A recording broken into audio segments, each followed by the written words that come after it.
Namaskar, Jai Shri Krishna. Enlightening, text 38 and text 39 of chapter 7, scheduled incarnations with specific functions of second canto, the cosmic manifestation of Srimad Bhagavatam. Text 38.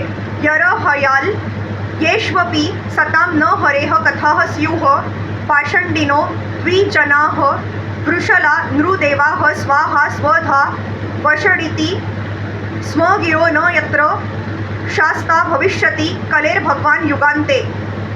Thereafter, at the end of Kali Yuga, when there exist no topics on the subject of God, even at the residences of so-called saints and respectable men of the three higher castes, and when the power of government is transferred to the hands of ministers elected from the low-born Shudra class or those less than them, and when nothing is known of the techniques of sacrifice even by word, at that time the Lord will appear as the supreme chastiser. The symptoms of the worst conditions of the material world at the last stage of this age called Kali Yuga are stated herein. The sum and substance of such conditions is godlessness.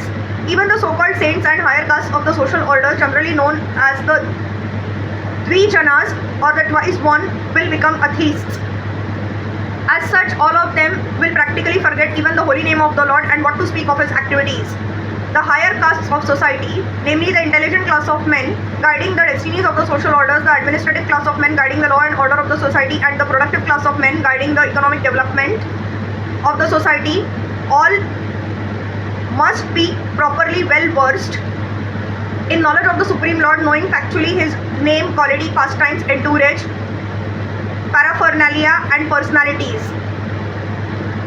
The saints and the higher castes or orders of the society are judged by their proportion of knowledge in the science of God or Tattva Jnana, and not by any kind of birthright or bodily designations. Such designations without any knowledge of the science of God and practical knowledge of devotional service are considered to be all decorations of dead bodies.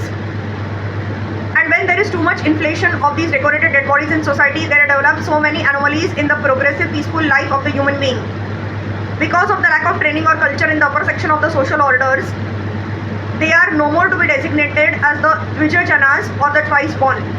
The significance of being twice born has been explained in many places in these great literatures, and again one is reminded herewith that birth executed by the sex life of the father and the mother is called animal birth. But such animal birth and progress of life on the animal principles of eating, sleeping, fearing and mating without any scientific culture or spiritual knowledge is called the Shudra life, or to be more explicitly, the uncultured life of the lower class of men. It is stated herein that the governmental power of society in the Kali Yuga will be passed over to the uncultured, godless, laborer classes of men, and thus the Nuru Devas or the ministers of the government will be the Vrushalas or the uncultured lower class men of society.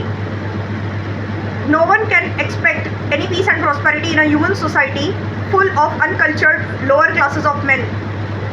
The symptoms of such uncultured social animals are already in vogue, and it is the duty of the leaders of men to take note of it and try to reform the social order by introducing the principles of twice born men trained in the science of God consciousness.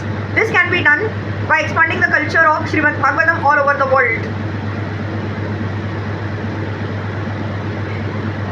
In a degraded condition of human society, the Lord incarnates as the Kalki Avatar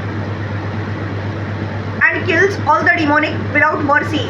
Text 39. Sarge tapo aham rushayo navaye praje shah sthane atha dharmamakha manva maravanishaha ante tva dharma har manyuva shasuratya maya vibhutaya imaha puru shakti bhajah. At the beginning of creation, there are penance, myself Brahma, and the Prajapatis, the great sages who generate. Then during the maintenance of the creation, there are Lord Vishnu, the demigods with controlling powers, and the kings of different planets. But at the end, there is irreligion, and then Lord Shiv and the atheists full of anger, etc. All of them are different representative manifestations of the energy of the supreme power, the Lord. The material world is created by the energy of the Lord, which is manifested in the beginning of the creation by the penance of Brahmaji, the first living being in the creation, and then there are the 9 Prajapatis known as great sages. At the stage when the creation is maintained, There are devotional service to Lord Vishnu or factual religion, the different demigods and the kings of different planets who maintain the world. At last, when the creation is preparing to wind up, there is first the principle of irreligion, then lordship, along with the atheists full of anger. But all of them are but different manifestations of the Supreme Lord. Therefore, Brahma, Vishnu and Mahadev Shiv are different incarnations of the different modes of material nature. Lord Vishnu is the Lord of the mode of goodness. Lord Brahma is the Lord of the mode of passion, and Lord Shiv is the Lord of the mode of ignorance. Ultimately, the material creation is but a temporary manifestation meant to give a chance of liberation to the conditioned souls who are entrapped in the material world, and one who develops the sense of goodness under the protection of the Lord Vishnu has the greatest chance of being liberated by following the Vaishnava principles and thus being promoted to the kingdom of God, no more to return to this miserable material world. Hari Krishna.